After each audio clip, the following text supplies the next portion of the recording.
Hello and welcome to this podcast edition of Sam's Alternatives with me, Sam. Episode 38, I'll be chatting to Grem Warrington. Of course, You Inspire is his project, amazing musician and artist. Of course, Feeling Low dropped on the 15th of July, which is a bit hard to believe. That's over 2 months ago. The rate this year's going, I mean, shit, it's gone that quickly already. Just thought I'd jump on a couple of minutes early to do new releases and interviews coming up because there's a lot of new music happening. We've got brand new songs from Seek Misery, Verticoli, Patient 67. We've also got Clay J. Gladstone, Father Deerhands, Heaven Alone, Thornhill, Bad Juju, Such a Days, Ruined Nation, among other bands and artists that drop new music. Interviews coming up Sunday the 28th of September, New Age. Then on Saturday the 4th of October, we have My Deceased Estate.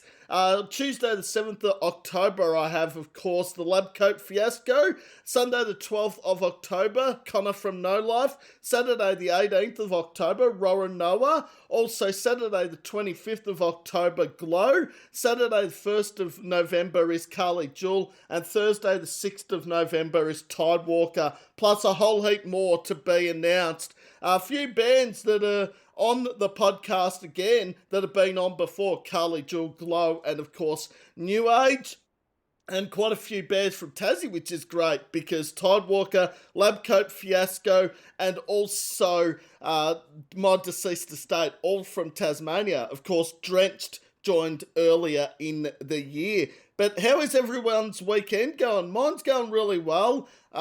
It's only just started, obviously, because it's Saturday. But, pretty quiet weekend. Of course, I've had a pretty busy week the last few days, including trips to Melbourne and other parts of Victoria, because for those that don't know, my actual work has been closed the last week due to renovations happening. So I'm back at work on Wednesday. I've got heaps of gigs lined up for the rest of the year, in October and November in particular. A few gigs have just been announced, actually. I might do that. So Seek Misery, Cultists and Pray For Me at the Bergie Bedroom on Sunday the 2nd of November. Make sure you get along to that. That's going to be a killer gig. Also the 28th of November at the Tote, Whisperhead, Nephalem, also Vault Hill. Amazing lineup of bands there. I've seen, of course, Vault Hill and Nephalem. I haven't seen Whisperhead, but super keen for that. There's just a whole heap happening. Of course, it's weekend of footy finals, prelim finals. Of course, Geelong into the grand final. They played a winner, of course, of Collingwood and Brisbane. That happens later this afternoon. But yeah, it's a pretty inspiring story coming up with Grem Warrington, who is a part of the project, of course. You Inspire, amazing musician. And it's very interesting because I'm going to be very intrigued to know what sort of music his influences, what first got him into music and all that, because it's very, very inspiring, no pun intended. So of course I'm just in the meeting, just waiting for, of course, Grem to join, and we'll get this underway very shortly. But it's been a really good week off work, and lots happening, of course. The weather's been a bit up and down sort of thing. It's been warm, it's been cold, it's been windy, it's been dry, that sort of thing. So, it's a bit all over the place, the weather, as they say. But, school holidays, of course, have started. And, it's sort of lots happening. Grem's in the lobby. I'll let Grem in. We'll see how we go. There we are. Perfect. Grem, can see you clear as day, as they say. Great. On your audio's better than mine. That's always a promising sign. So I'm taking the shit out of myself. I do it all the time, Grem. Don't worry if I do it. It's not you, it's me. I always take the piss out of myself every single time. You've got to have a sense of humour about eating yourself these days. Totally agree, but it's nice to talk to Grem Warrington, who is part of the project from Queensland called You Inspire. And I actually went back and listened to a lot of the music today, as I do, Grem, during interviews or the day of the interview. And I was really digging a lot of the music that was being played. I really enjoyed it. And I actually am a bit stumped into what influences or what style of music I'd put You Inspire into, because I actually don't know what I would class it as. Easy listening Okay. and thoughtful. Thoughtful's a good word. I like that. And easy listening as well. Yeah, it's sort of music that you sit down with a few beers and listen to on a Friday night if you just want to chill.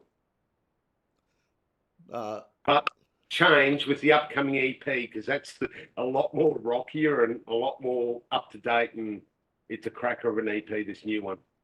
oh, I can't wait for the new EP. I love when I hear new EP about to drop. That's always something to look forward to. 2 weeks and counting, mate. 30th, hope 30th of September. Well, that's even less than 2 weeks, actually. That's only about a week and a half. On this song, on this EP, one of the songs is Glenn Campbell, a cover of Glenn Campbell's Try a Little Kindness. Ah. Yeah, we've done a cracking job on that, I think.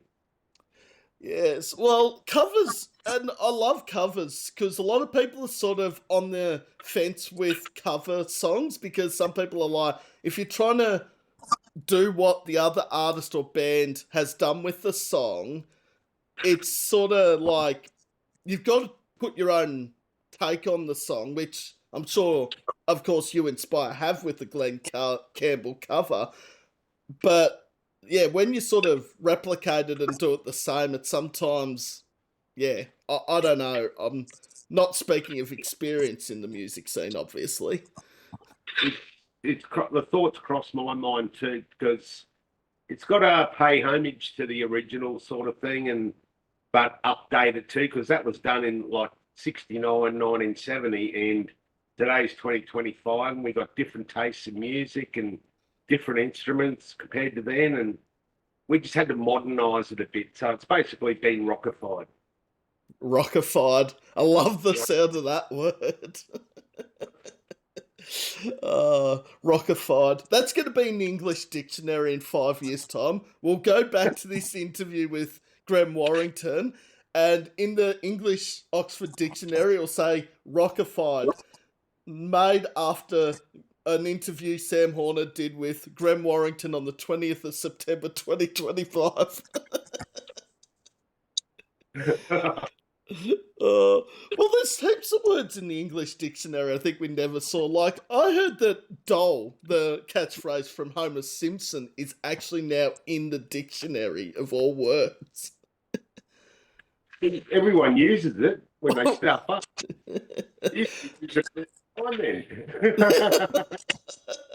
That is actually very true. Oh. But it's pretty inspiring, Grem Warrington's story. If you haven't read about it, I'll let Grem actually explain it a bit more, because it's his journey and his life, not mine. So yeah, of course, for those that don't know, Grem battles with multiple sclerosis and has done for a number of years. It's pretty inspiring what you're doing, Grem, really. Yeah, thanks, mate. I try and take each day as it comes, and even though I'm in a hell of a lot of pain all the time, I still try and push that aside and concentrate on the job at hand, and that's what the band's about and what we stand for and our beliefs and that. And I've got to stand behind 100% what we do, and that we're doing the right thing. But if we can bring peace to someone's life with just something as simple as a 5-minute song, and it helps them, then the song's done its job. And we've done our job as a band. 100% agree. And even if that is one person that has brought something like, or got something out of the song, one person might, you don't know what they're going through, and all of a sudden they hear, say, Feeling Low or Rise Up or any number of the songs, and they have that connection and can inspire them. I mean, that's got to be worth its weight in gold in a sense. Yeah. It's very rewarding when you hear that someone's a certain song has stopped someone from taking their life, or it's helped alleviate their depression or something.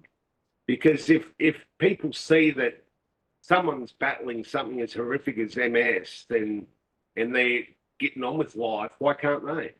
You know, I'm trying to let them be their own inspiration by looking in the mirror. Like, they don't need someone to inspire them. They've got to be able to inspire themselves as well.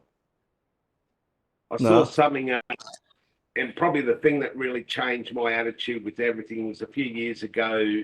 I saw a verse on Facebook, and it said, "Do something today that your future self will thank you for."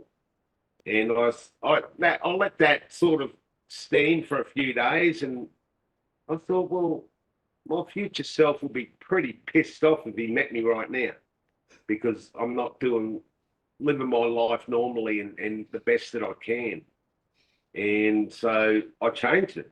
And the only people that can change your life is yourself. You have to be willing and disciplined to be able to change it yourself.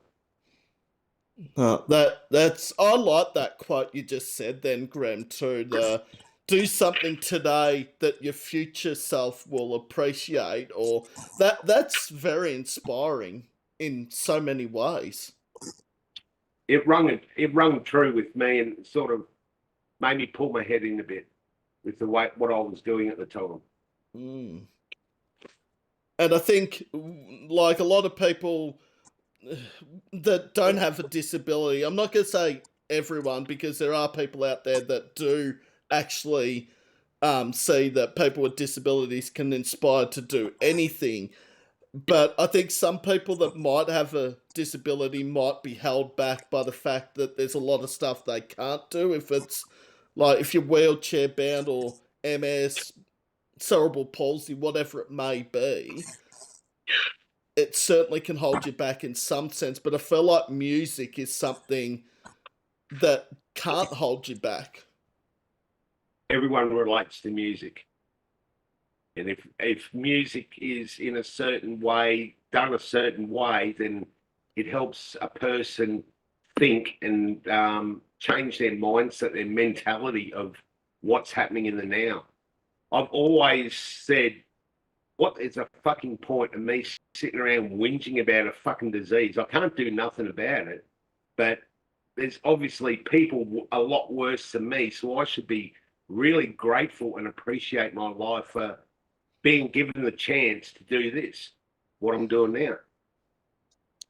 I love that take. That sums up someone that is, yeah. I think the thing about sitting around and whinging, like I can't speak from experience because I've never had MS or any of those diseases, but in some ways you got to live your life to the fullest that you can, because there are, as Graham said, a lot of people out there that are a lot worse off with, worse diseases and worse things happening in their life.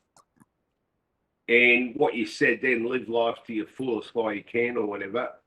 The only way they can is if they change their mindset. Like, really, is your life? Do you want your life to be sitting around whinging and whining about something that's out of your control? The only thing that, and we can't control on people's different perceptions of a disability as well, because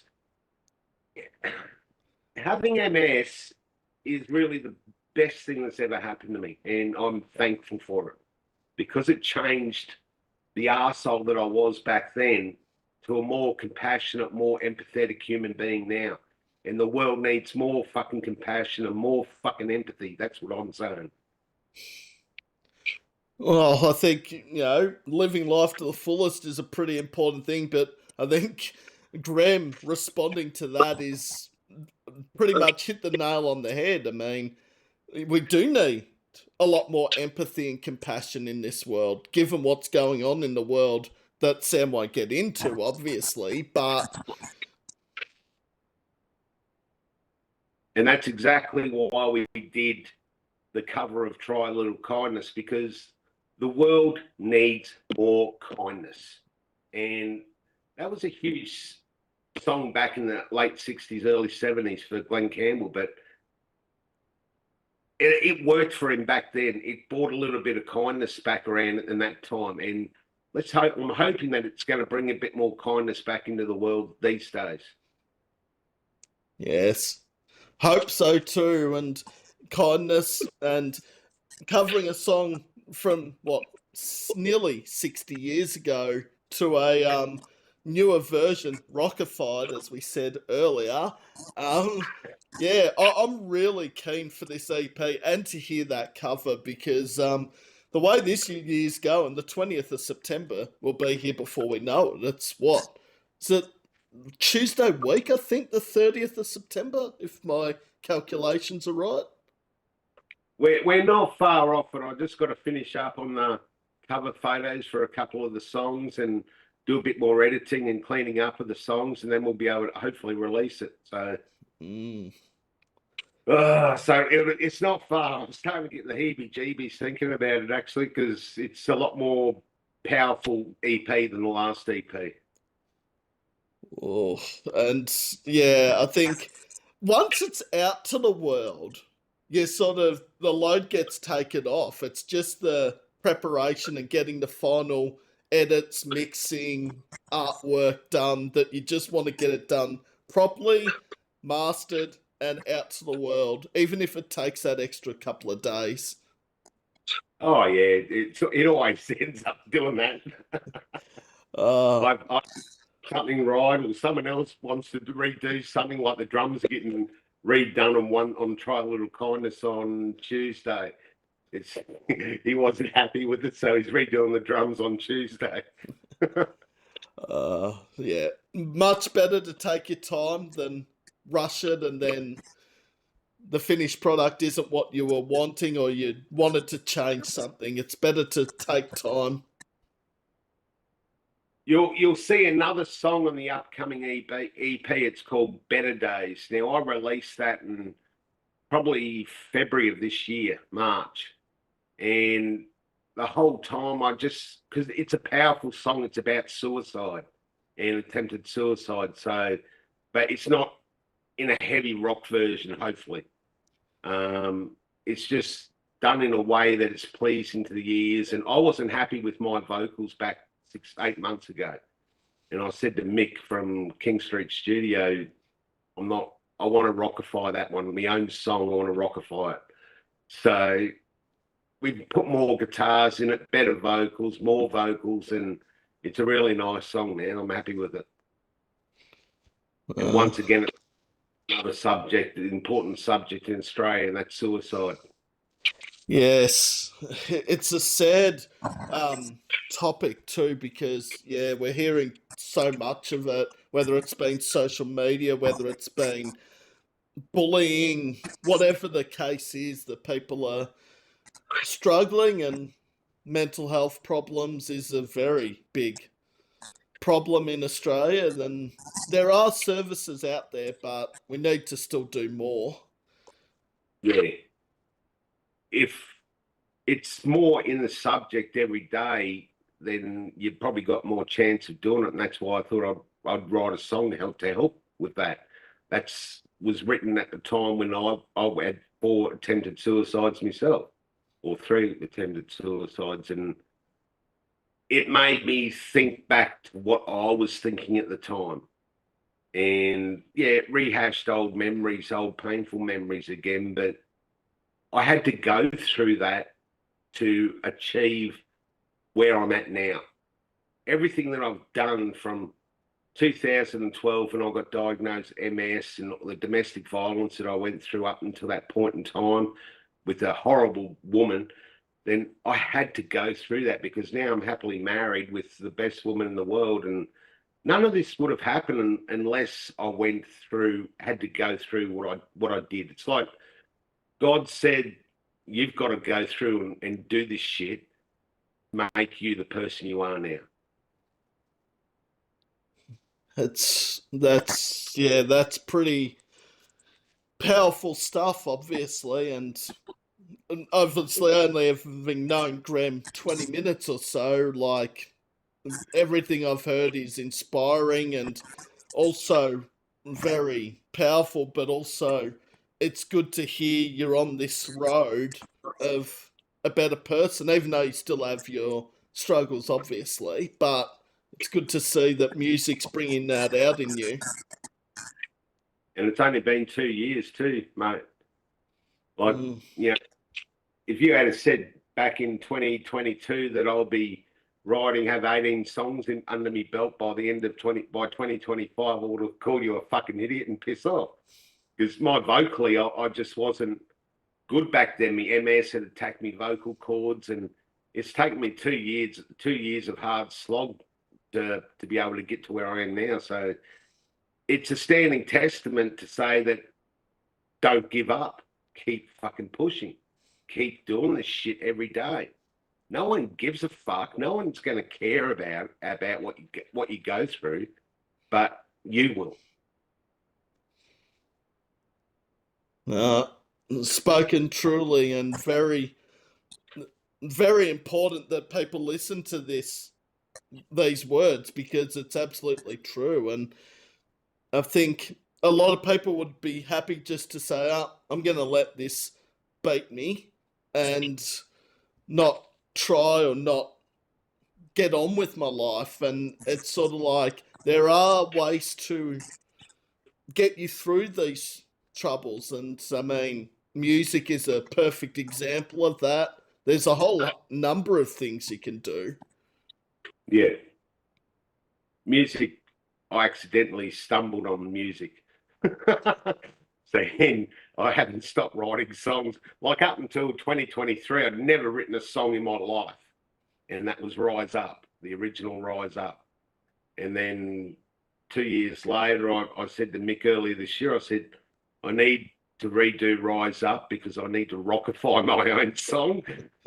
And we done retakes of quite a few of my songs, like Rise Up, Black Dog had an extra verse added into it, and all that sort of stuff, and rockified. And I think they're a lot better song now for them. It's a lot heavier than it was before. A lot more lead guitar and a lot more better drums. So I'm happy we've done it. Oh, and the finished product, if you haven't checked out Grem Warrington, you must check it out, because it is great music. And yeah, Sam's opinions of Spotify, let's leave that off the podcast interview, but it's very easy to access. So Don't get me started. oh yeah, nah. I know. I think every time I hear someone say something about Spotify, I have to bite my tongue because I've said too much.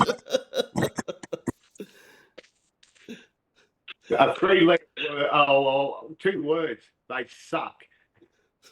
That pretty much is a good way of summing them up. I can think of a few other words, Graham, but Us artists aren't making any fucking money out of it. Yeah. Only the owners of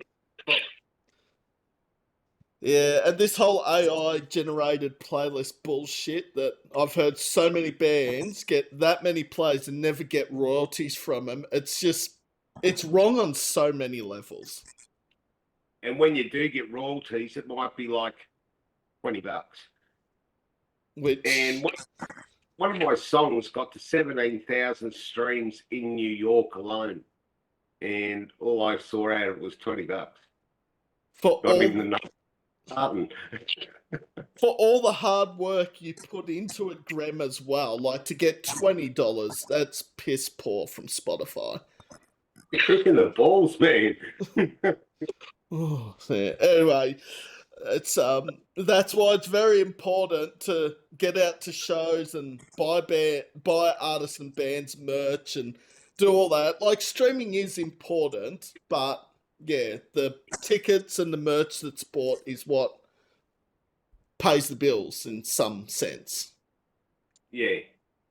Well, we haven't received a cent out of what we're doing, and I've been busting my ass doing it for 2 years now. And the bass player's been with me since May last year, and we're just doing it out of love of it, and a love of music, and love of what we're doing, and what we're able to pull off the four of us together.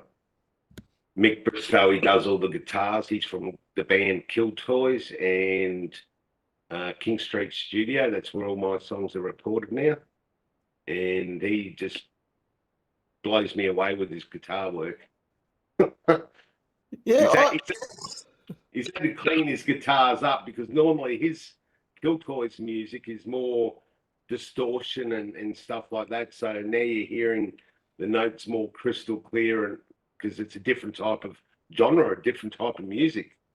And I think he's appreciates doing that, so pushes him a bit too.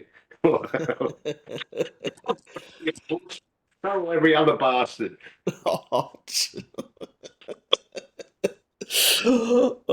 I have actually heard of Kill Toys. They do feature a fair bit on my playlist, as do Grem Warrington, You Inspire, which will be at the top of the next playlist, because every time I put a playlist together, the artist or band I interview goes to the top of the list and stays there.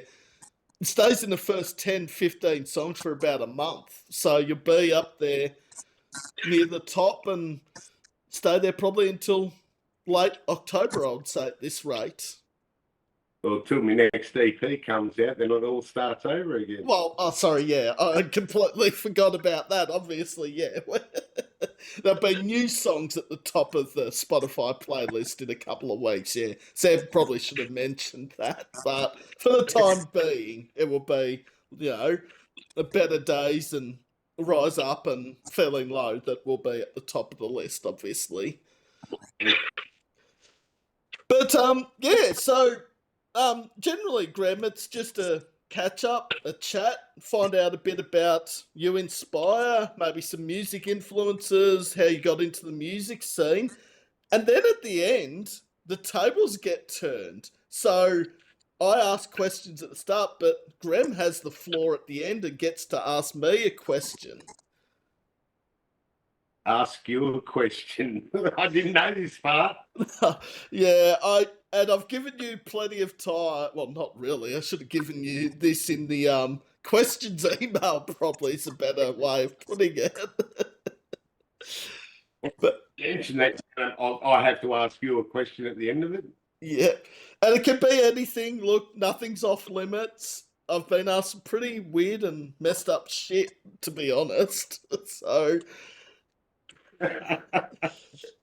and also, this episode will be uploaded sometime tomorrow. I'm just going to say sometime because I say a time and it's never the time. It's always earlier. So, in the next 24 hours, this episode will be uploaded, which I'll share to you once it's uploaded. And I'll get Grem Warrington, You Inspire, out to people because that's important. Oh, that's awesome, man. We would appreciate your support greatly. Nah, and I will get to how I came across You Inspire a little bit later on in the interview as well, because people love to hear how I came across the band or artist, but it's not a short story, so we'll have to leave it a little while longer.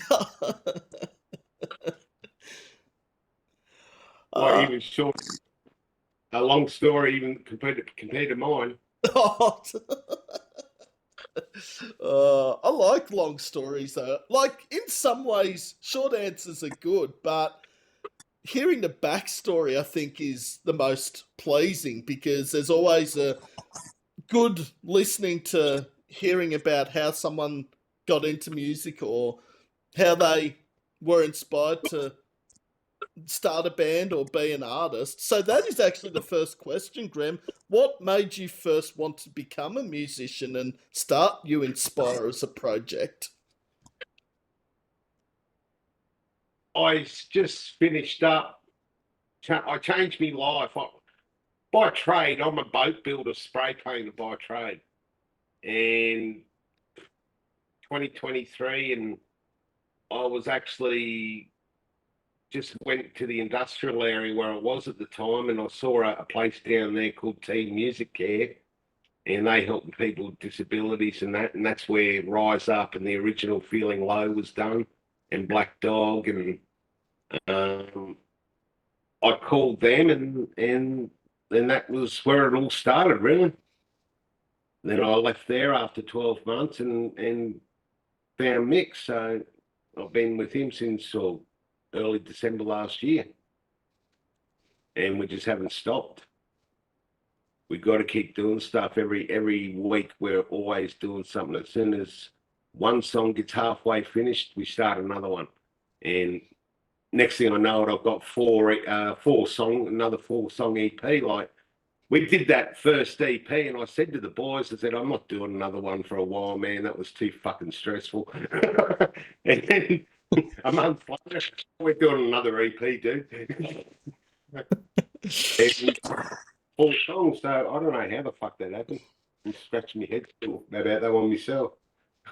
It's sort of a double-edged sword about the whole thing about doing an EP, and then do you wait a few months or even a year and do another EP, or do you just keep going while it's in your mind? Because I feel like if you keep going, in a way, it gives you more motivation to get music out to people to some Exactly, extent. exactly right. And it just happened. Like I said to Mick, I said, mate, I'm really thinking we should do a cover, because we haven't done a cover yet. All of the songs today have been original songs. And I just always like Try a Little Kindness because I was brought up on that song because my dad used to play guitar and that as well. And I used to hear him playing it of a night time. And plus it reflects on what we're sort of You Inspires about and what we're doing as well, Try a Little Kindness. And it was just a no-brainer. I said, well, I'll do it if I can do the vocals, if I can pull the vocals off. And I have, and now it's getting released. So it's sort of all. Another song that we've got coming up is called Criminal. And the way that started is the bass player 6 months ago, he says, Graham, listen to this. And I thought, that's pretty cool, man. I reckon we do something with that. He said, it's up to you whether you want to use the lyrics or anything or whatever you want to do. But I said, we'll use the first verse because that's all he really had. And he sung me a bit of it. And I said, yeah, that's going to be a cracker, man. We've got to do that one. And next thing you know, Criminal on the list. And there was 2 other songs that I was working on, Better Days. And there's 3 songs. Then a love song from the wife that I was working on. And ended up 4 songs. So let's do another EP. Yeah, well, most EPs, I have seen a couple of EPs that are 5 and 6 tracks, but the average generally for an EP is 4 songs, and I think that's a good number in a way. Yeah. Yeah, I haven't done a 3-song one yet. I don't know. I'm just going with whatever happens around me. Like I say, I'm not going to do something, and I end up doing it because it just happens. Everything's sort of all good things are getting attracted to us at the moment, and it's out of my control, really. I just do what the fucking universe is telling me to do. Which can be a very good thing in a way, but depends on what the universe is actually trying to make you do. If it's not what you want to do, then I think that's where I was before. I'd been a boat builder and fiberglasser and that for 36 years. And I just couldn't physically do that sort of hard labor anymore. And who knows, maybe the universe sort of told me to turn right that day and find this other place and start the journey then. That was in 2023, or I don't know what I had in store for me, but I'm happy that it's happened the way it's happened.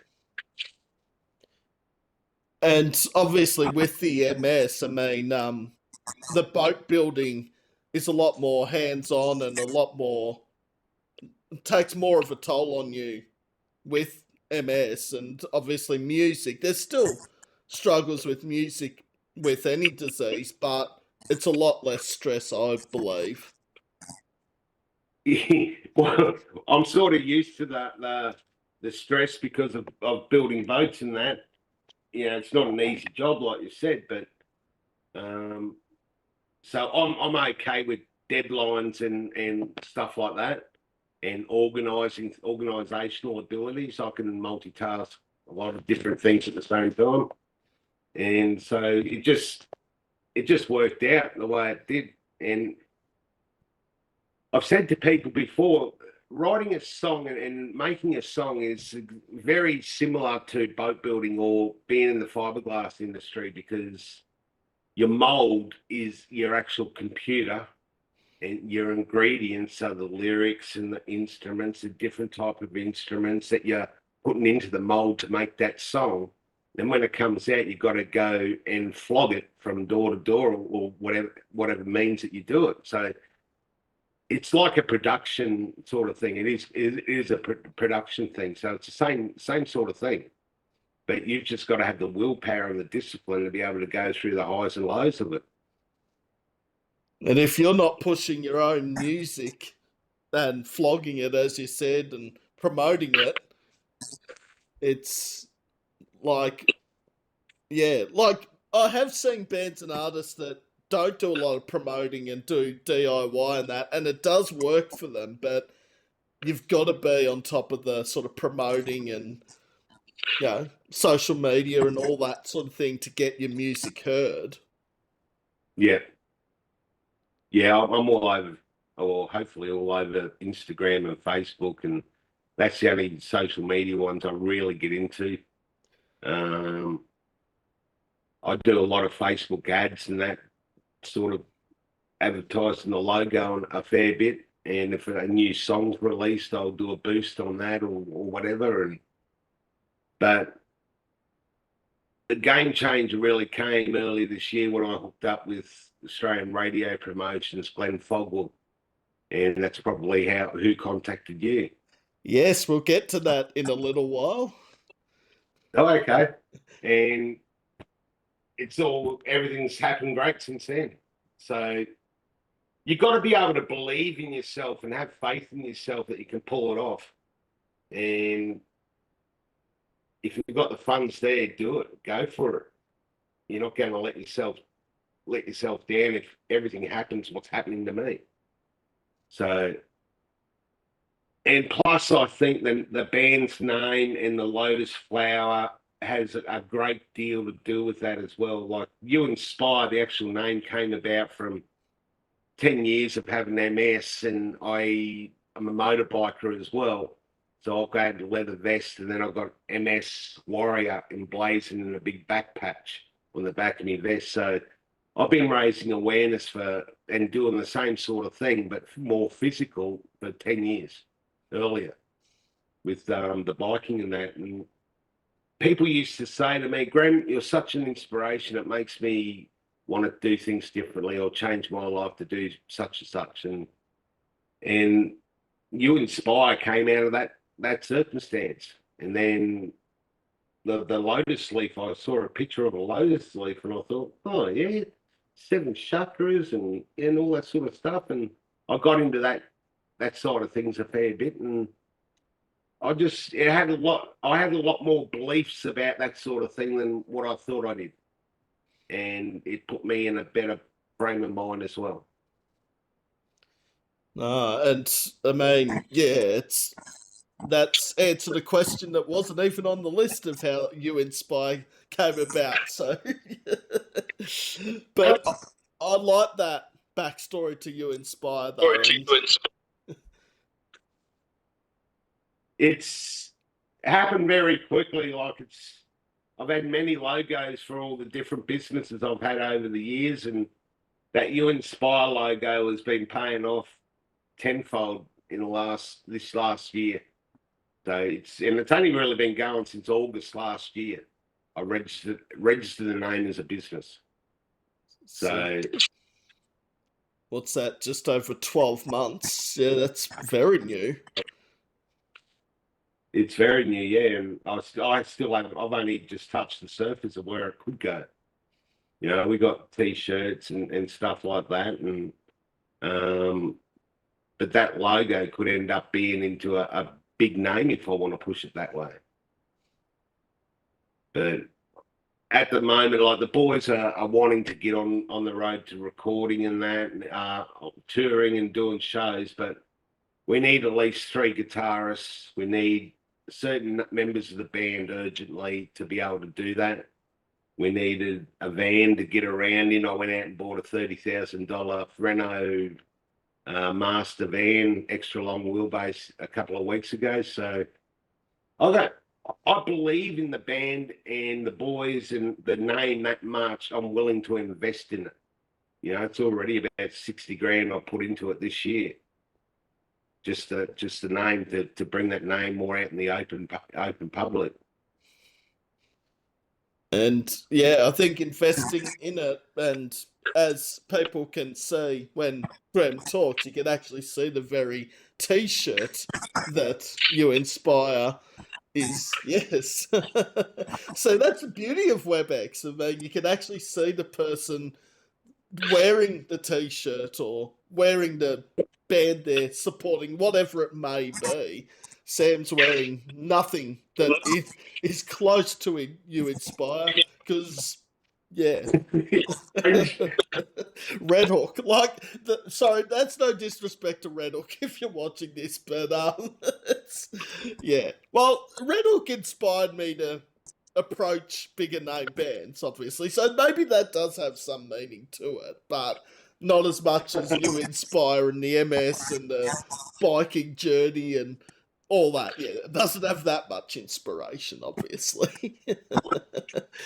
uh, Now, you did mention ARP, Australian Radio Promotion. That is how I actually stumbled across You Inspire, because Glenn Fogwell, for those that don't know, does a lot of the Australian radio promo. He's also the vocalist of Shotgun Mistress as well. And yeah, Glenn was the one that sent me You Inspire. I'm like, I'll give it a play. And then he said, do you want to do an interview? I'm like, absolutely.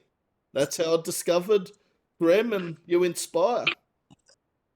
Oh, that's awesome, man. It's been the best 3 grand, 3 grand I've ever spent. He's a good bloke, Len. I just don't see him that often. I speak more through emails, but I haven't actually seen him in about 14 months, I think's the last time we've caught up in person. He's always busy by the sounds of it. Yeah, well, yes, being a promoter and getting bands' music out there, that would keep him very busy. Yeah, and then he's doing, I think they're doing shows with Studio Echo again, aren't they? Oh, they are too, yes, I see that. They're doing a tour or something at the moment. So, yeah, but life gets busy. That's the other thing we got to realise. I mean, I try and stay in contact with bands and artists and friends as much as I can, but there's times where it's 2 to 3 weeks without actually speaking to them, and I feel bad, but I guess that's life in a way. Oh, life gets pretty hectic at times, doesn't it? It certainly does. All right, what has the response been like for Feeling Low Reimagined? Well, the DJs and the radio interviewers have liked it. I don't know if there's been any put on playlists or anything. No one tells me that, but and I don't really get into Spotify. My drummer tells me every so often, oh, that you got 700 monthly listeners or something. I said, oh, okay, that I don't even know how to see that. So teach me. So, it's slowly getting there. It will probably speed up if we get out there and do shows, but we can't do shows yet until we find the right members for the shows. Because it was never ever You Inspire was never ever designed or thought of to be a pub band. If you want to go see a pub band, go to the pub and see a band, but it's not going to be You Inspire there. You Inspire's a more of a probably 1,500 to 2,000 people band, not a small, because you want to get your message across of what we're about and what we're doing, and the messages in between the songs as well. What you can do to help people change their lives in between the songs. It's not only the songs as well, but it's what I have to bring to the table in between the songs. Mm. And I think also, yeah, it's when you say you want to play to 1,500 to 2,000 people, that is, yeah, I feel like that's more of a big thing than say, not that playing at a pub isn't a good idea. I think, like, if you're a band starting out and you just want to get your name heard and you're sort of that Aussie pub rock genre of music, then yeah, go for the pub gigs. But yeah, when you said, we're not a pub band that you'd see down at the local pub, then I think you're shooting higher and bigger goals, which I think's very important in a way. And the only way to do that is to change your mindset and start thinking about bigger things. Like, yeah, I could have done just a two-person gig and totally changed it so as that you just had me as a singer and maybe even a three-person, like a drummer and maybe a guitarist. That's it. But I felt that the songs were too powerful to degrade them in that way, in disrespectful way.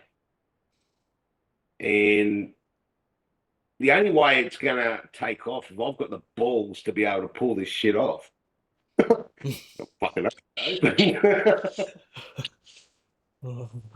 but if you can pull it off and it works, then you'll be like, I did it. I took the risk and it's paid off. And I think in music, you've got to do that. If you play safe too much sometimes, you might just be that band that stays where they're at for the whole entirety of their career. Yeah. I think a lot of this stems back to me being a boat builder and that, and fiberglasser, and because the shit that you got to do to be able to promote your own product and that, and go around automotive shops and get your product on their shelves, like Rare Spares and stuff like that. That's where all my products used to go, and auto barns and panel shops and that. And you have to get out there and trudge the streets and do the hard shit to be able to sit back later on in life and do the easy shit.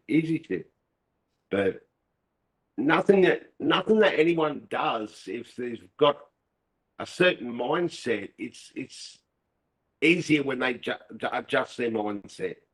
Like if you go in a half-ass and only have little beliefs on what you can do, then it's only ever going to be a little thing. But if you've got visions of grandeur, if you must say, and of where this could go, then definitely follow that path. You've got to have the... Because if you don't follow that path, you never know what could have been, really. That's right. So why do anything half-assed when you can spend a bit more time and effort and doing something 10 times better? And the only person that is stopping people from doing shit is themselves. And that relates to disability as well. I'm not saying a person that's bedbound and crippled with a disability is going to be able to jump hurdles anytime soon, but if you train and adjust your mindset to thinking better, then that's a hurdle just in its own right.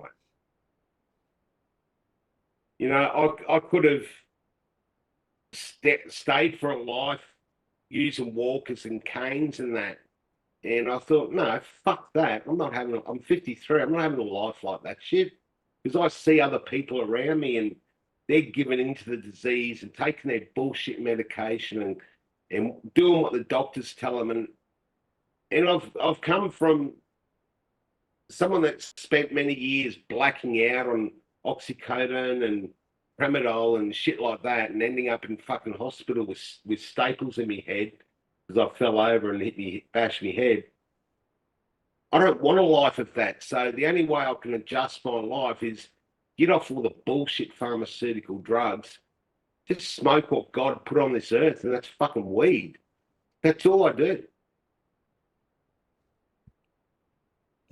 I think it's you're not holding back, you're not letting the disease win. In a sense, you're living your life to the fullest and doing stuff that you want to, and also inspiring. Yeah.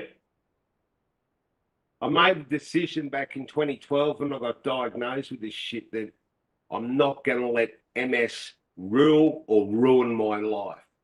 And it nearly did with suicide attempts. It nearly did with all the drugs and shit that I was putting in my system, and all the MS medications are just as bad than the actual other medications that you take to alleviate some of the symptoms. But I couldn't see I could see my life ending very quickly, and I wouldn't get my full lifespan because of the drugs I was taking. It was having that much of a bad influence on my body and my organs that I wasn't going to see 70 at that rate. I wasn't even going to see fucking 60. And so I had to change. And no one can change unless it's you. You can change. Change your mindset. Get on with your fucking life and stop living in the past. Stop living in the poor me syndrome, because no one fucking cares. Because everyone else has other things in their lives and they're living their life and worried about themselves.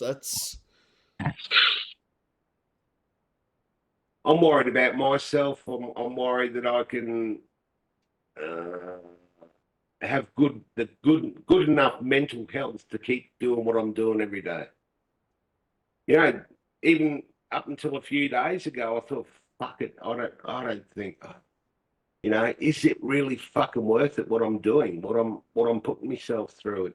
It might not be physically what I'm putting myself through anything, but mentality wise and my mental health was struggling because I'm having to dredge up shit that I thought I'd dealt with years ago, and I obviously it's still fresh in my mind. Now, probably stay in your mind for quite some time, but if you can sort of work with it and sort of get it out in your music and sort of inspire yourself to be better, which you clearly are, and you're doing an amazing job. It's the end goal is very important. The end goal is what keeps me going, keeps me on that path of helping people. And I've had too many mates of mine that had MS that have died of their own hand and because of drugs and that over the last probably 5 years. And they were really good friends, and I lost some really good friends because of medications and stuff like that and not changing their mindsets. And it hurt. And I didn't want to go down that path. It's better off. I'm suffering because of it. I'm suffering physically. I'm in a shitload of pain. Even though people say you don't look in pain, that's because I deal with my pain. You can sit around all day and whinge and whine about how much pain you're in, but no one fucking cares, so why do it? Well, they'll come up bullshit. Oh, well, if you did it this way, you wouldn't be in so much pain. If you exercise more, that puts me in more pain, you fucking idiots. So piss off. Yeah, I love how everyone, the easy thing is people say, oh, just exercise, go for a run and all that. And it's just like, yeah, depending on the person's health and ability, it's not exactly the easy option just to say, oh, exercise more. They might not be able to. Exactly right. But it's amazing how little people think about what they're saying before they say it. And like I said earlier on in the interview, that I thank MS for coming into my life because it made me a better person. Because I was like every other person, didn't fucking care back then. And now I've got this disease. I have to deal with it on my own terms, my own fucking way, and help as many people as I can while I'm alive on this earth. Very, very true and important words for anyone that is watching. All right. What would you say, or who would you say are your biggest music influences? Probably my biggest one would be John Farnham, actually. Fancy. Farnsey. Just because of his personality, his stage presence, the way he conducts himself, and that he's just an iconic Australian musician. And who better to look up to than that? And of course, you got your mainstream stuff like AC/DC, and I actually like Nickelback as well. Nickelback's one of my favourite bands. And I've got so many influences. I don't get stuck in the one genre. If I like a band or a person singing a song, it's because they're doing a great job at it, and there's a bit of a message there that I can feel as well. Well, and talking about battles with health, I mean, another perfect example, as Grem said there, John Farnham's had his battles with cancer the last few years, and he's pushing through it, but sort of still not 100% back to himself. But no, I think a lot of Aussie people out there would be inspired easily by John Farnham. Oh yeah, he's brilliant. I just like what he brings to the stage, and that's what I hope to be similar to one day. I hope. Have you ever thought about doing a cover of You're the Voice or not? But if I had the voice, like, Oh. I would not embarrass myself or the band or the name doing a cover of a John Farnham song. Yeah, or maybe go a lesser, maybe known John Farnham song than his most iconic song too. It was lining up with what we're doing. Yeah, definitely. But I don't want to embarrass myself or even thinking about attempting that. So you be quiet there, right? Look, I've got to admit, like, if You're the Voice does come on, I do belt out the chorus and just the, oh, we're not going to sit here and so, yeah, that's disrespecting John Farnham on so many levels. My atrocious singing that is now on WebEx and YouTube, which no one will want to hear. I mean, yeah, very iconic. Well, Sadie the Cleaning Lady was one of his very first hits back in. I can't even remember when that was released, but that's a song everyone seems to forget because there's You're the Voice and Pressure Down and all that were huge. Well, I won't be doing a cover of Sadie, so don't even get that in your head. Oh no! No. No, I think AC/DC Nickelback, like, everyone shits on Nickelback, but I actually really like Nickelback. I'll admit that. I think their music's great, especially their old stuff. Yeah. And I'm guilty of being one of those people that used to shit on him. Like, my mate in 2013 or 2012 said, I want to take you to a Nickelback concert. I said, what do I want to go see that fucking shit for? And I went, and I just got blown away. Like, wow, what a fucking band! And what you see on YouTube clips of their concerts and that is exactly what you get when you go to a concert. And I'm thinking, wow, this is fantastic. I've actually, one band there I've never seen live is who we just mentioned. I've never seen Nickelback live in Australia. Want to?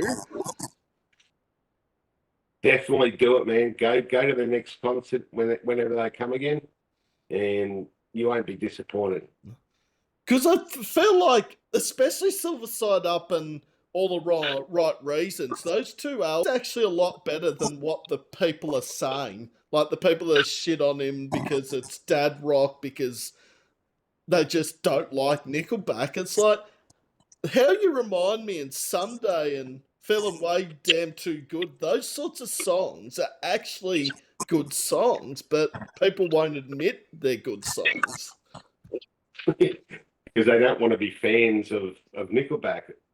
I don't know if it's a Canadian thing or something. I don't know. I don't really care. I enjoy their music, and that's all there is to it. Oh, You yeah, know? they do shit on Drake and The Weeknd. I was going to say, is it just because Nickelback are from Canada? But no, people hate Drake, people hate The Weeknd. So it's. Uh, you listen to what you want to listen to, what you feel comfortable and to listen to, enjoy listening to it. So if you enjoy listening to Nickelback, you shouldn't get shit on for just being a Nickelback listener. Mm. Who gives a fuck? If you want to listen to Jerry Lee Lewis, go and listen to it if it makes you feel good.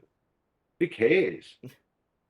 100% true. Like, I think we all have these guilty pleasures. I certainly do, of bands that a lot of people probably wouldn't think I'd listen to because it's not in my genre of music. But it's, I think, if that music inspires you or that music you enjoy listening to, then that's the main thing. That's right, and keep listening to it, man. Mm, Fuck what everyone else says and thinks. Who cares? exactly. If it's making you happy, that's the main thing. That's right.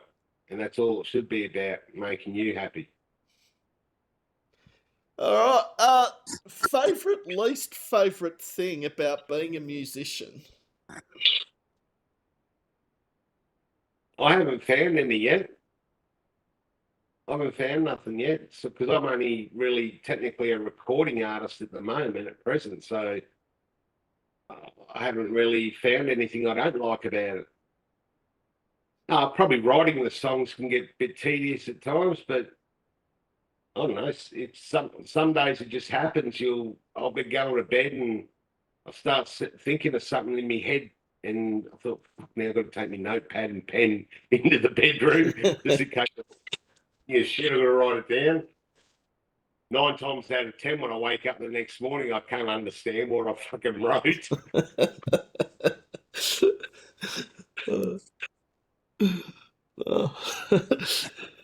Oh yeah, I sometimes read what I've written out for the interview or what the recap. I'm like, I'm glad no one else is fucking trying to read this because I can't even read it properly.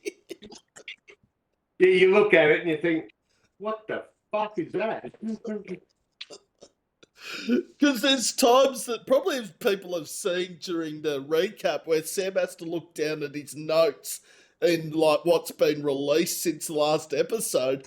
And everyone's like, shouldn't you know this off by heart? I'm like, I write it down. It doesn't mean I memorize it just completely. Like, Well, you gave me a heap of questions you're going to be answering, and this is the first interview I've had that I've been given questions.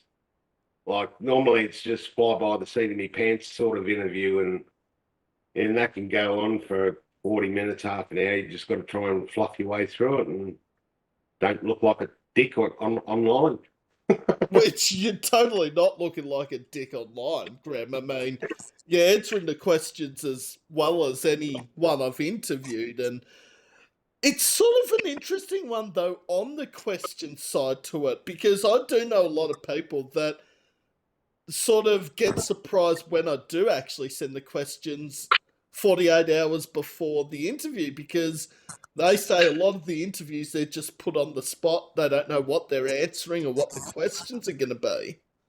Yeah, I've I've got grown accustomed to talking publicly and everything over the last 10 years. So and always have been with my products that I was making and that. So it doesn't really matter. I can answer any fucking question. It's just I've got to put a bit of thought into it. Yeah, I think I feel it's all the interview goes more smoothly if they know what they're answering or the questions that are about to be asked. Even if it is only 2 days in advance, I think just makes it easily go smoothly. Yeah, oh, it does. Yeah, it does help. You think, oh yeah, what's he going to ask me next? But I don't think we've really gone down the list yet, have we?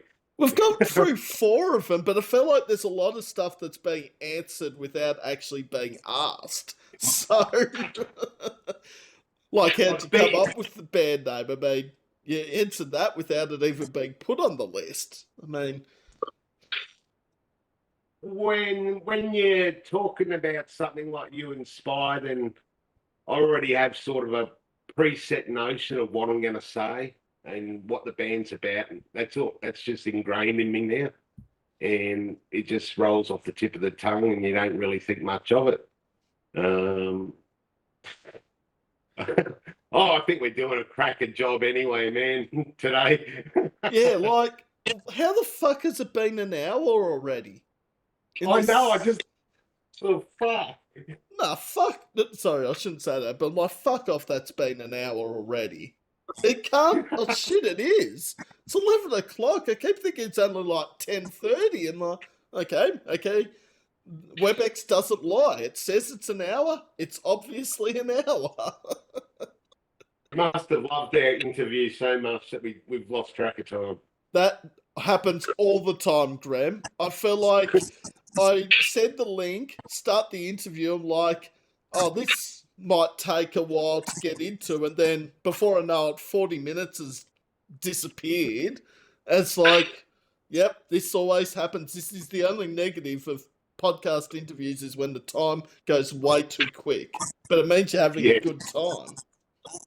Well, that's it, man. That's it. We're talking about shit that's got a topic about it, and I think we're succeeding.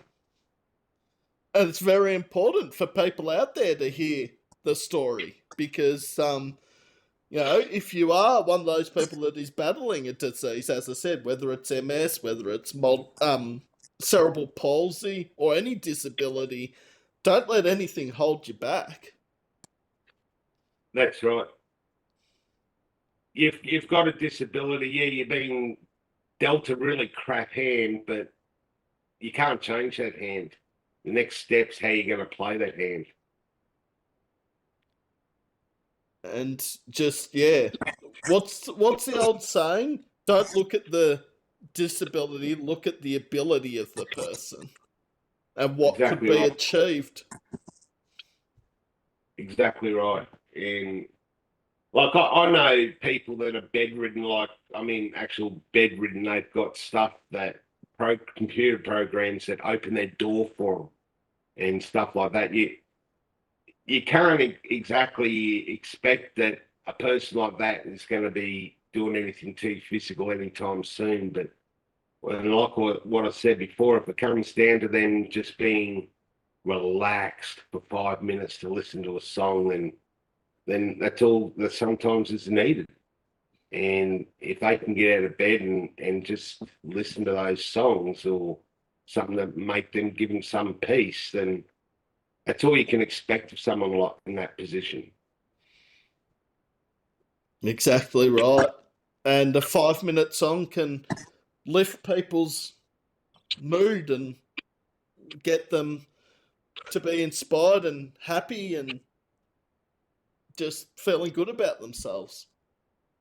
Yeah, and I actually did an interview not long ago with a radio station in Melbourne, and she goes, Margaret, she goes, what's going on with the title Feeling Low? And I said, what do you mean?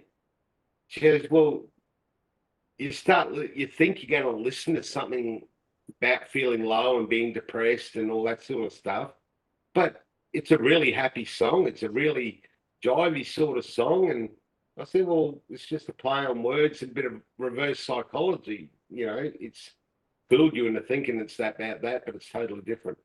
It's a nice, lively song, foot tapping song that it's my happy song. It's been my happy song for a couple of years now. Whenever I get down and out and feel a bit negative, I chuck on Feeling Low or something like that to bring me back to center again.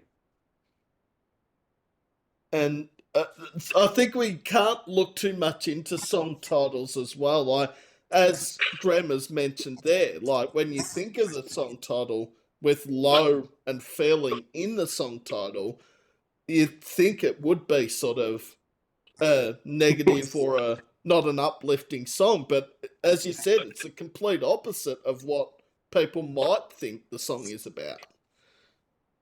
Cool, Jeff. I'm fucking with your head, man. I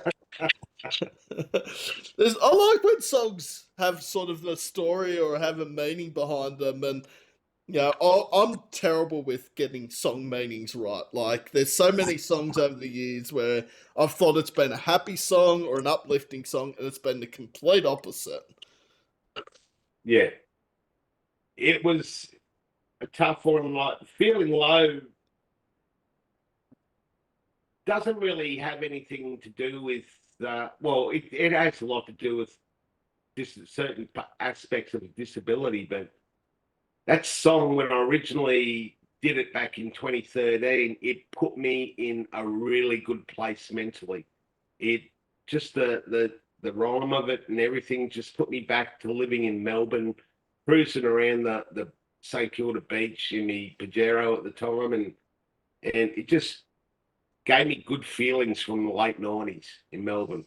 And that's why I kept going with it. And I felt that it just needed to be rehashed again and do the things now that I should have been done originally in the first place.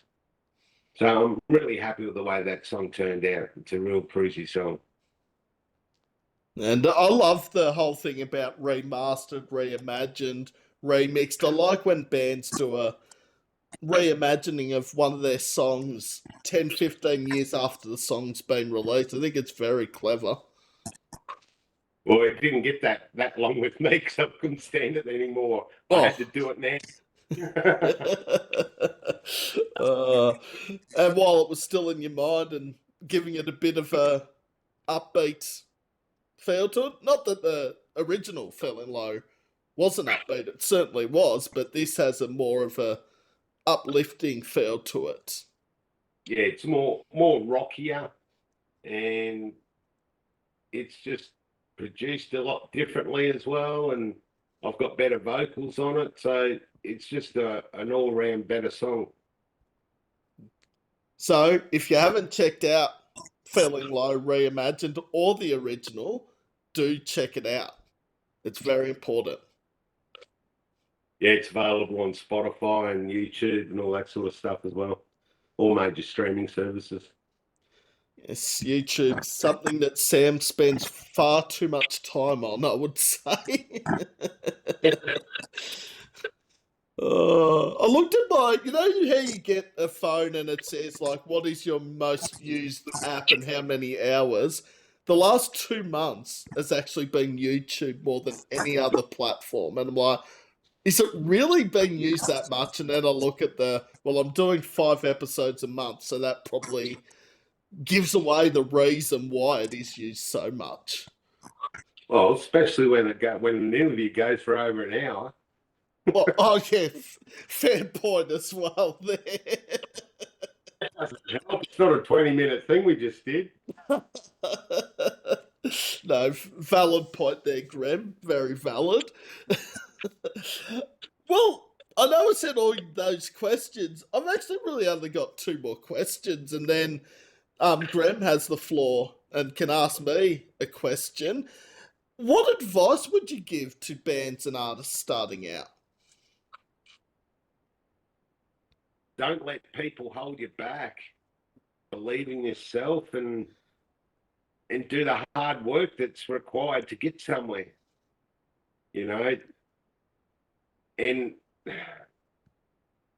I don't know. You can't stop And that's like what we mentioned earlier, like, you can wait for such time to see if it works out, but then you could have had another 100 different songs made in that 5 years or whatever, and the original one didn't work out. So what's the point in wasting time? Just keep punching them out, keep going. You finish one song, fucking write another one, get it going again. Keep the ball rolling. Because one day it'll stop, and then you're fucked. You got nothing. No, that's very sound advice for anyone out there in life in general, really. Yeah, I got said a couple of years ago. I had questions about what we're talking about, and the person I was talking to said, "Just keep pumping them out, Greg. Keep pumping them out. Do one, finish one, get another one out. Just keep the momentum going." Which I can see is a very important thing, because if someone's heard one You Inspire song that they really enjoy, it's like a TV show, it's like a movie, it's like an anything. You want more. That's right. And if you keep producing quality song after quality song, then people are going to stick with you, because that more that they're chasing is there. They've just got to wait a little bit for another song to come in. I know quite a few people, and especially this one girl I was talking to a couple of weeks ago. She's in her 40s, and she's written some good songs, but some great songs, and she's got a beautiful voice and everything, but she hasn't released anything. I said, "Why don't you do it?" She goes, "I don't know, faith, or I don't believe in myself enough." Well, believe in me then. You've got some cracker songs. Fucking get in the studio and get them recorded, get them released. Because otherwise it's going to be another 2 years before. Procrastination is the worst thing that you could do. Sit around procrastinating. Oh, what if, and what if I don't do, well, what if I do this and it doesn't work? You're never going to know unless you fucking give it a go. Exactly right. And I mean, if you don't have the faith or don't believe in yourself, that very song that you haven't released to the world could be the song that people stand up and recognize you and say, "Holy shit, this artist, this band has the potential to be anything they want to be." And you stop having that potential if you stop thinking that way. I had certain goals that I wanted to do, and I didn't want to, because I'm 53, I've got MS, I'm in a lot of pain. I can't do this forever. I'm not going to be 70 and doing this shit. Then I probably will be in a wheelchair, because so I've got to strike now while the iron's hot, while I'm physically able to. And that's even down to like the drummer. I wanted a decent set of drum kit here, so he didn't have to worry about anything. Just bring his sticks and just come on a Sunday, and we'll rehearse. But he was happy having just his kit that he had, but it wasn't good enough. We couldn't go touring with that or anything like that. But I had faith and belief in his ability as a drummer and as a person, a good person. I went out and bought a $6,000 Gretsch Catalina drum kit. I also, they're at me about talking to me about going out and touring and that. And we're not going to be able to tour unless we've got a van. So I started looking for vans, and then the other guy said, "Well, we don't really need a van right now." I said, "No, but if we have it now, we don't have to worry about it later when we do need it." So I went out and bought a fucking van. So that's sitting in the driveway now. So everything that people were negative on, I've succeeded this year. And that is sort of what keeps driving me forward. Like, there's a plus side to every negative. It's a yin and yang effect. Not giving up as well. I think that's the other thing. It's very easy to just say, "That's too hard. It's not achievable. I'm just going to not do it. Not giving up is a very important thing. And this sort of leads me into like how the WebEx YouTube podcast channel came about, because I was in the frame of state that the audio podcast, Spotify were being dickheads about. They weren't allowing me to play music. They were only allowing me to do certain things with the audio podcast. And I was just like, well, I still want to do this. How am I going to sort of be able to do it? And someone just said to me, why don't you just take a couple of months off, reevaluate the situation, and ask for people's opinions on what you should do? And this is where this came about. Someone said, why don't you just start a YouTube channel? Yeah. So you don't get in trouble off anyone or for playing their music or like Spotify or anything?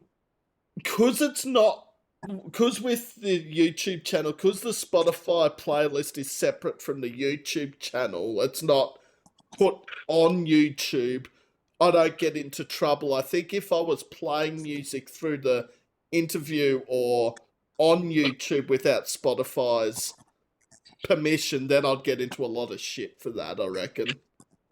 Yeah, all right. That was my question. I like that. And look, I've got to be honest, this is no dig at... It is a dig at Spotify, but you're a $1 billion company.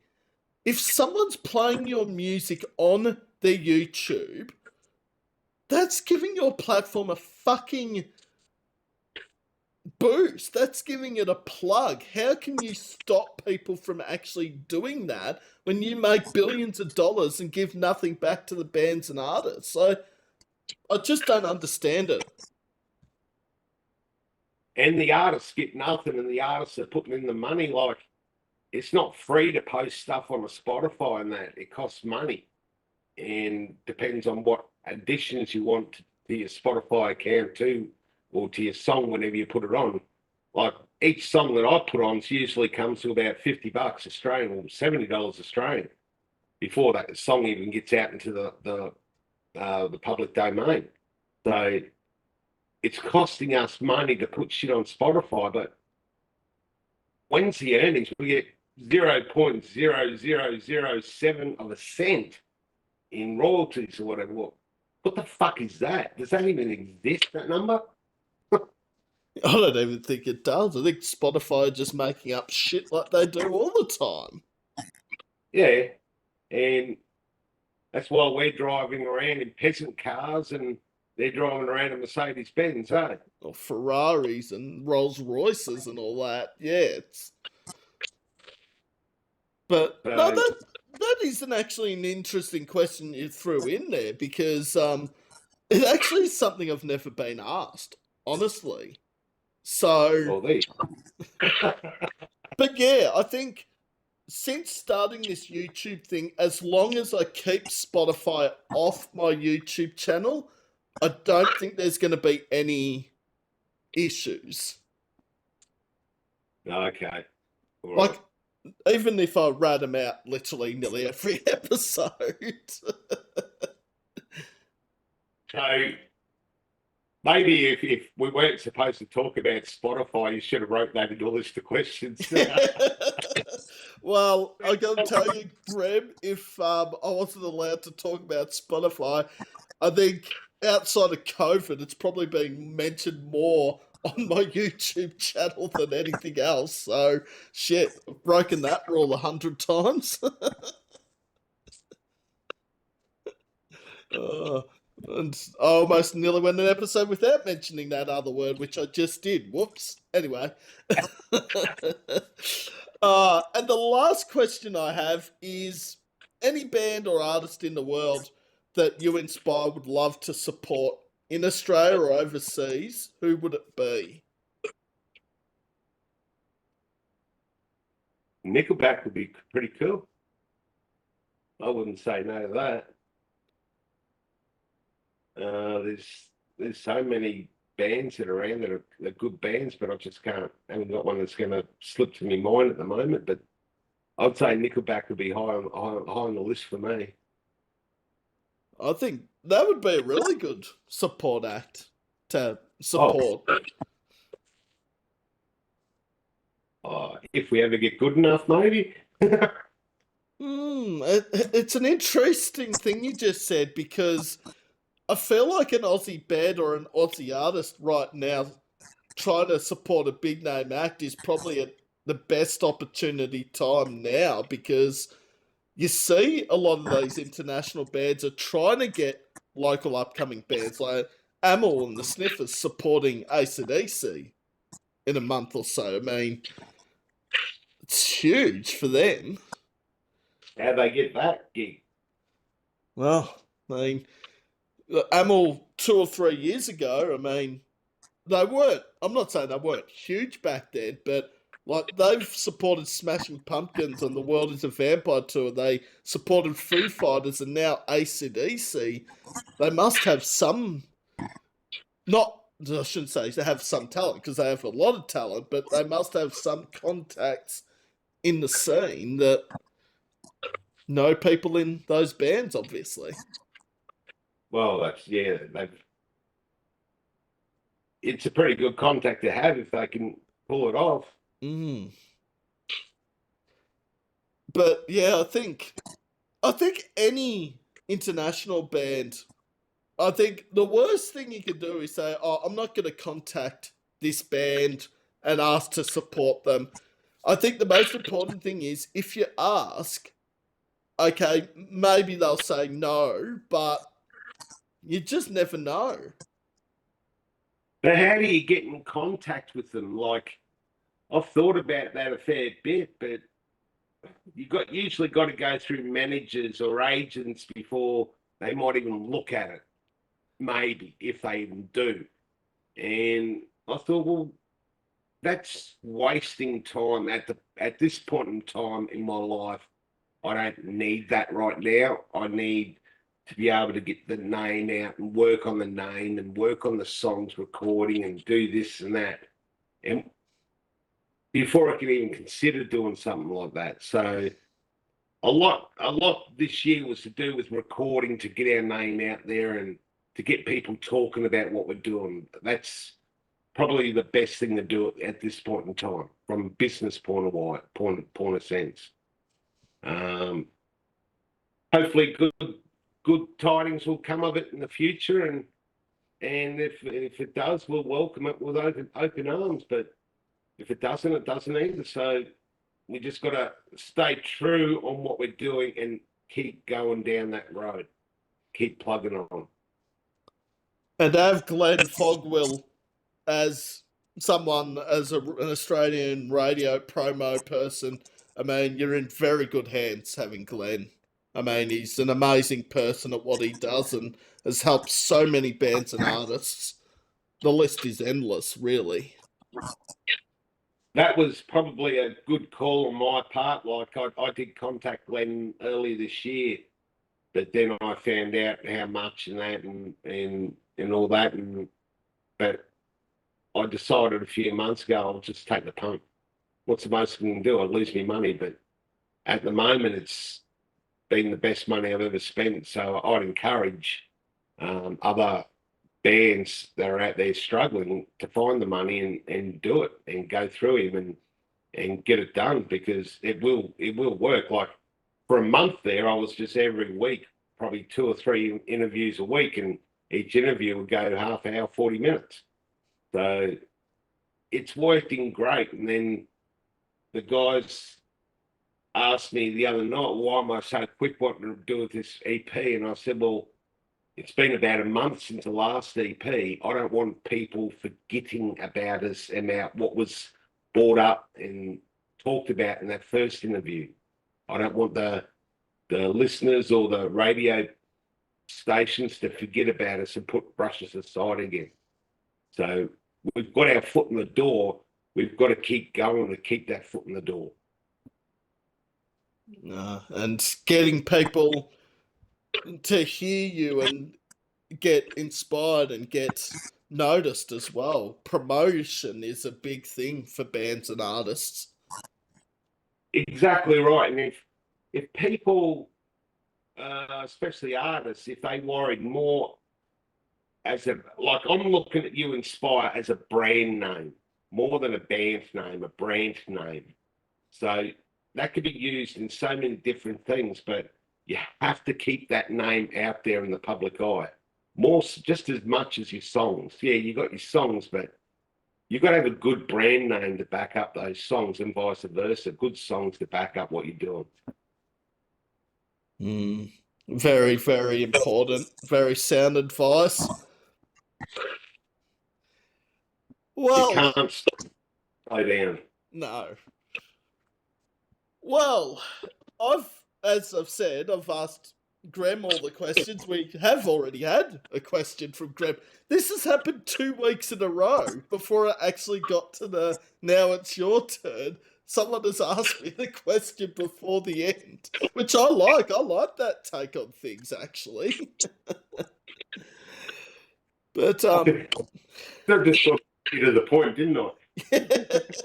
I should actually try and start expecting that. But last week, this is actually really funny because I think it was literally only about 3 minutes in. I was doing the whole spill about generally doing a chat to get to know the band.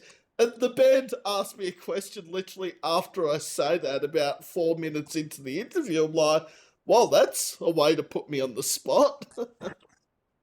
Oh, here's another one then. Just say you stop sucking.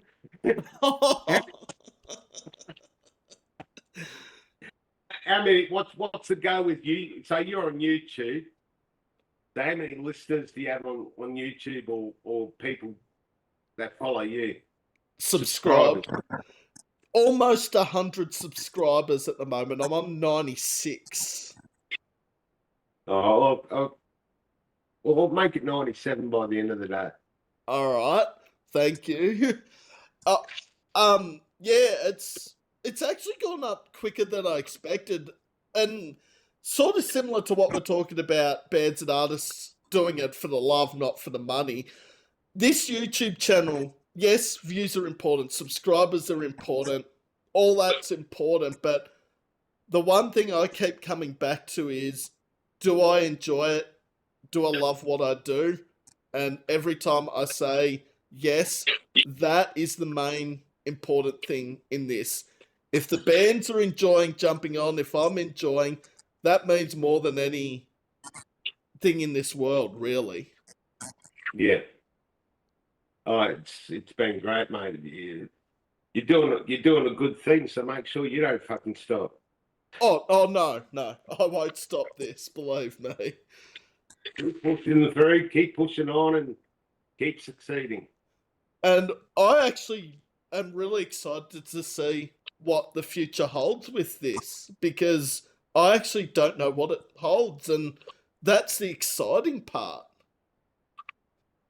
it, it is exciting, and each week that goes on, it gets more and more exciting and nerve-wracking on what we're doing, and it's going to be beneficial, and when we can get out there and start doing the stuff live and see if there's a reaction then and what the reaction will be. That's the telltale sign of whether or not you're wasting your time or you're not. So only time will tell, man. It's just we can't stop. No. I can't stop and wait to see what happens. Just keep doing it. Mm. And that's the I've best got piece of advice someone gave me. They just said, don't ever stop what you're doing.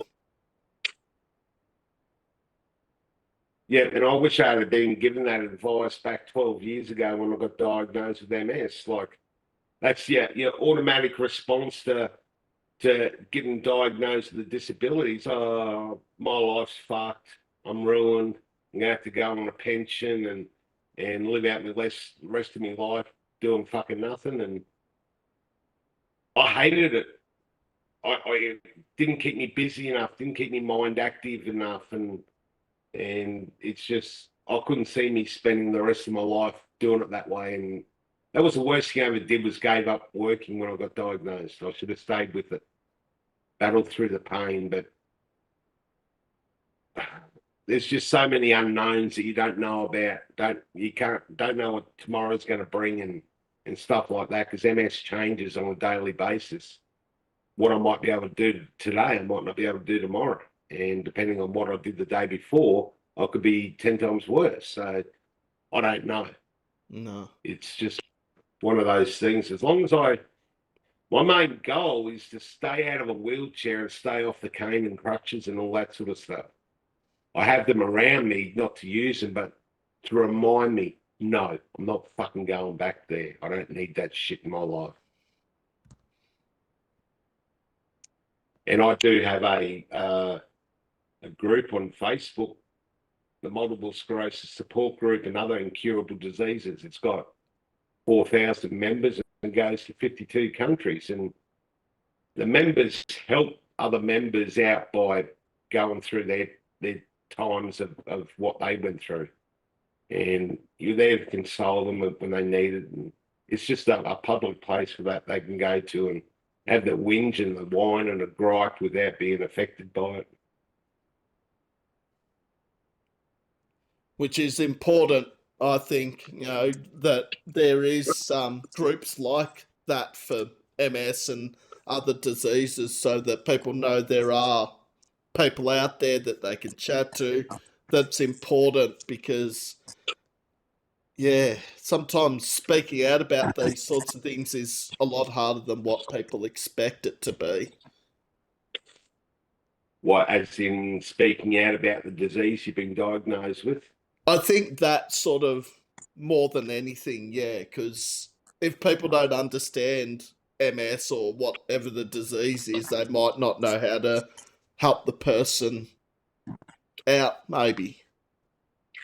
Well, that is what the impression I got in 2013 when I started the group. I thought, and even back then, I had the bike vest and that, because you get embarrassed and ashamed of being diagnosed with such a debilitating disease that is taking control of your body and making your body doing things that a normal human being wouldn't do, like, from bowel and bladder problems to ability in walking and funny ways of walking and that. And the only way I can sort of deal with it was if I put myself on the firing line. And so what, I might make an ass of myself, but that goes to prove the point that the world is a fucked up place that we live in, and we need more compassion and more empathy and towards our fellow human beings that are doing it tougher than other people that aren't. And by me hiding my shame or guilt or being embarrassed about it is not going to help the matter. And that's when I come up with a vest and get out there and start riding my bike and start promoting it a bit more and raising awareness in a way to bring all this sort of stuff to the forefront so you can deal with it. I'm not ashamed. I'm not embarrassed. I couldn't really give a fuck anymore. I am what I am, and if people don't like that or they got an issue with that, they can get fucked. And I'll still get on with my life, but you got to go through life being the arsehole, so not me. Mm. Yes. No.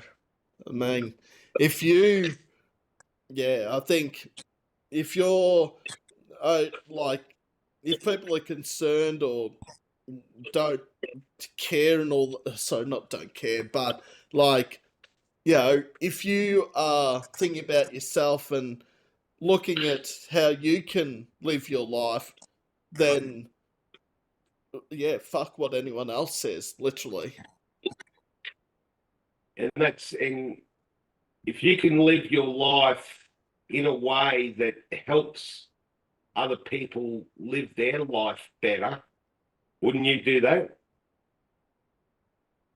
I'd say 90% of humans would do that.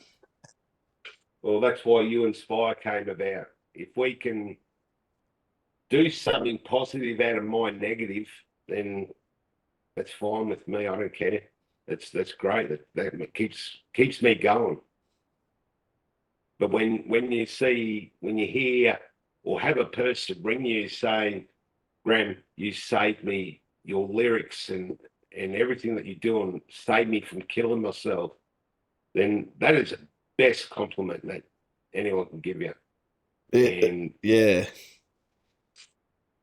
it's very touching and very well, it's just touching. So that's all you can really say about it is like you've had such a major positive effect into someone's life where you stop their own hand killing themselves, then fucking that's the best thing that could ever happen.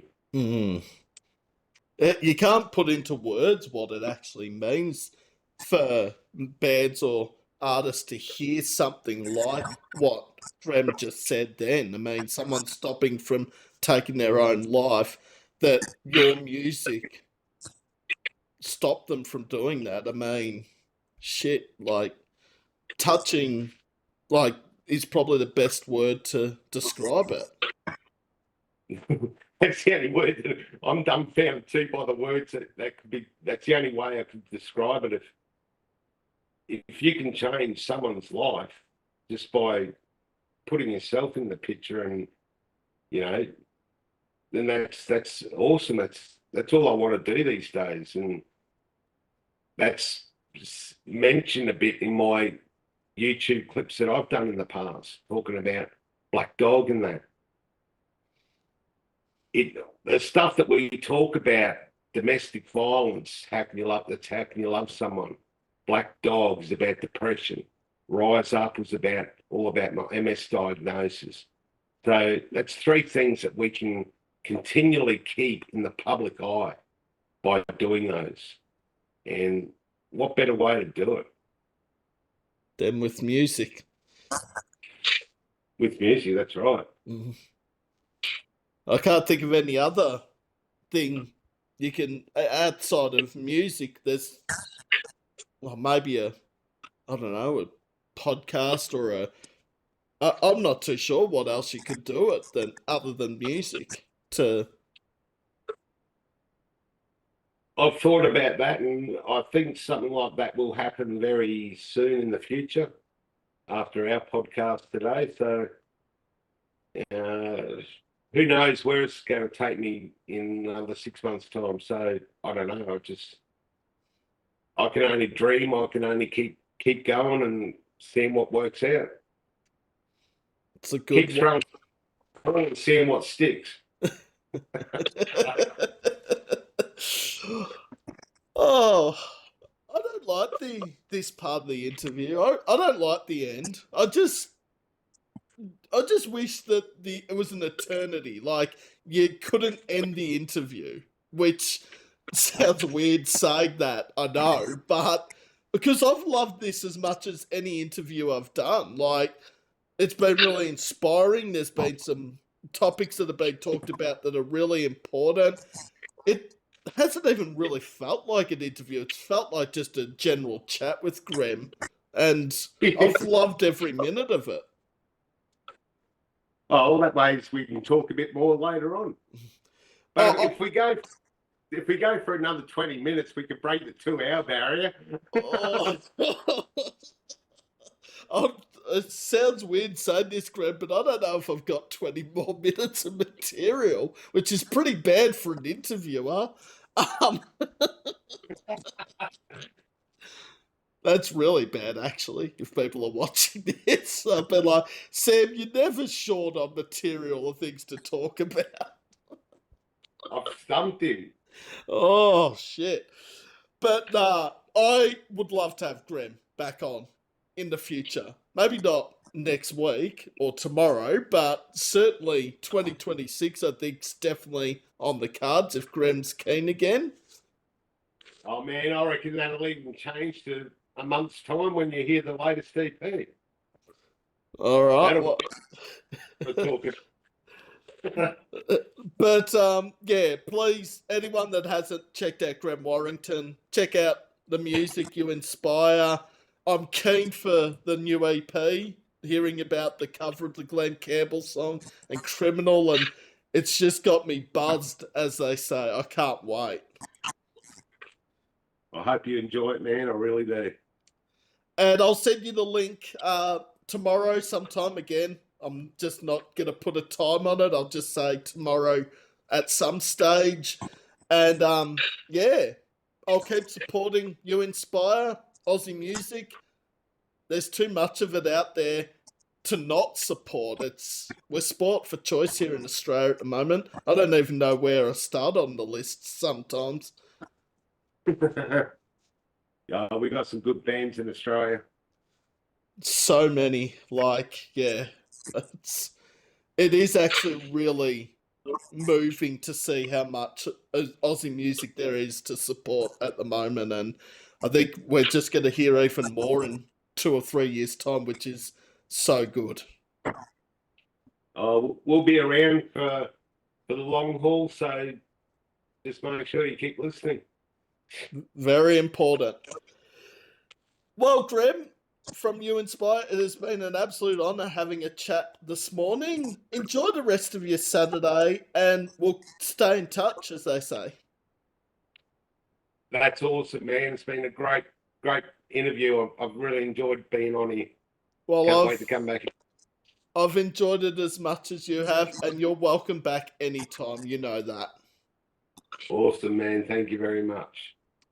Well, enjoy the rest of your day. We'll keep in touch, as they say. You too, buddy. No worries. Catch you, Grem. See you, mate. See ya. Bye. Bye.